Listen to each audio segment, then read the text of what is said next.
Hello everyone, hope you're all doing well.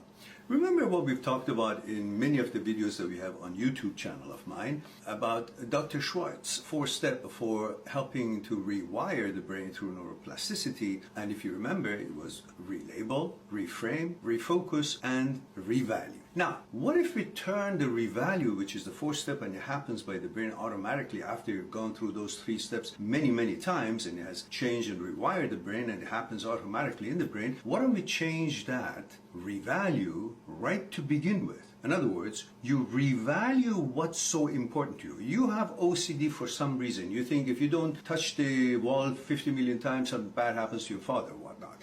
Why don't you change the value of your belief about this something happened to your father at the beginning in order to help yourself to rewire the brain when you use Dr. Schwartz 4 steps? In other words, let's say something's very important for you and you say, I want to be certain, I want to be assured myself, so I want to live a healthy life, and therefore I'm doing my best with nutrition, sports and everything, so I want to make sure that I'll be there for my family. And for that reason, let's say somehow you have an OCD that says, well, you got to go over these 4 corners of the tiles when you walk in the streets, otherwise something happens to your family, or something happens to you that you won't be able to be there for your family. So why don't you revalue that belief and that need to be healthy, to be for your family, and just say, well, look, I'll do my best to be healthy, but that's all I can do. I cannot change the whole laws of the universe and the events. And at the same time, I'm sure my family have been taken good care of, and they will be resilient, and they would be wise to take good care of themselves, so I'm not needed. If I'm not supposed to be here, I'm not supposed to be here.